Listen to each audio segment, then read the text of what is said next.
Well, what's happening, people? Just thought I'd put out a quick update out there to say, number one, I'm wearing a different shirt for the video.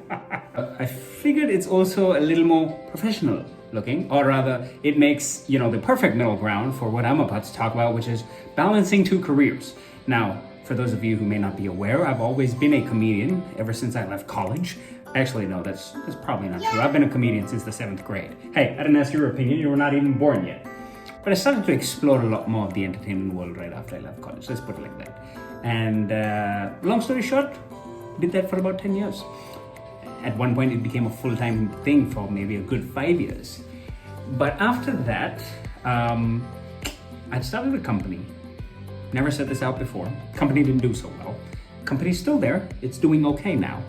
But when it started to not do so well, I realized, you know what? I may have to pick up other bits of work. And so what I did was leverage on some really good relationships I shared with some clients who are extremely happy with my work. What started out, right, as just hey, come do this thing for us because we know you're good at it.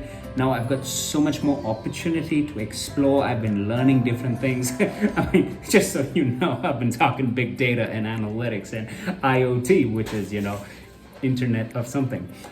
But this is a serious professional video, y'all. I am a professional. Give me some time. I just changed my shirt, okay? Maybe next week I'll come on with a tie. You happy about that? Oh my gosh! All this to say that, I started the company. I moved over to this side of the fence in some sense of the word, where I'm working for a technology company, a digital company. But I've still hung on to my entertainment career. And now I'm at this place in life where I'm trying to keep both going. At the same time, there is an element of building in both. I mean, I don't look at the job I have as just a means to an end or something like that. I actually look at it as an opportunity. And the reason I'm able to look at it that way, before you think this is some spiel that I'm just simply spewing out, it's not, right? Because initially I went for it as, you know what, maybe I should just do something with this company in a small way. But once I actually joined the company, I realized there was so much that I didn't know about running a business. And that kind of led to other doors within the business, thankfully, opening up for me. And so I see how the two marry with each other. But where I want to speak to you today is just how the only way these two worlds meet, entertainment and technology, for me, or rather how it makes sense in my head to have both together, is having a set of principles, or rather a goal that I'm very clear about, and how each of these two pieces of my career specifically contributes to that overall vision, right? So let me break that down a little more specifically. I know I want to be a leader in my entertainment business. Working in this tech capacity, I realize I have no leadership skills whatsoever, right?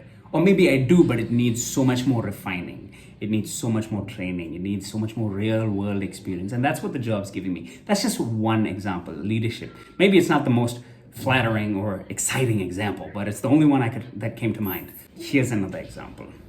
I've always known that I want to do groundbreaking, pioneering stuff in entertainment, right? Now imagine on the other end, there's this company that I'm working for, a really big company, and I want to do some groundbreaking stuff with them as well. Like really bring storytelling into the mix and really bring all those strengths I have as a comedian onto this side, right? In sales and things like that. But I recognize that there's so many processes and systems and nuances that are in place for these large corporations to function efficiently and effectively. And when I look at the processes and systems that are in place for large corporations, and I turn and look at my company, I realize I know nothing about systems and processes that go into place to making a large company work. And now I realize how this is feeding the entertainment aspirations and how the entertainment skills are feeding my aspirations on this side, the corporate, the corporate side of it. And I realized that, wow, that is, hold on, did I get a ping? Hold on, corporate job calls. Unless I had a clear goal, or unless, what is it now? Hold on a second. Finally. Unless I had a clear understanding of what my goal is, unless I have a clear understanding of what drives my daily decision making process that in turn feeds into that goal, balancing these two jobs is definitely just going to overwhelm me, period. What I've come to realize is she still angry with me? My wife and I had a fight, by the way, so I don't know if that was her, but anyway. This COVID season, I was able to, again, I think there's an element of the divine here where I feel like God also helped me to kind of step back and really take a look at my life and go, you know what, both these things are feeding into each other because these are your goals. These are the guiding principles of your life. And they all tie in so beautifully. The point being, if you've never had the opportunity to think about what you'd like to do with your life, and I don't mean in just a career context, what I spoke of was just a career context, but for example, I know in terms of priority for me, my faith is at the very center of what I do. Then comes my family, then comes my career. In my career, there are different pockets. There is Abel Matthews Entertainment, which I refer to as AME. There is my company, the company I work for, and you know, they all are still part and parcel of my life today. But if I didn't have that priority system, that would not be helpful, only because I use that priority system, number one, to just plan my week out. Number two, simple living and high-mindedness. A mentor of mine, a friend of mine, keeps saying this all the time, and I've understood it only now. I mean, can I make my life simple? And it starts from things like unfollowing Instagram accounts. That's just less time scrolling through crap. It starts there. It cascades into other things like, do I need to go and attend every social gathering? No, I don't. If you are somebody who's not spent time figuring out your core, your guiding principles, your vision, your mission, I feel like you may run the risk of being a sort of a headless chicken, or you're just kind of going with the tasks and the to-do list.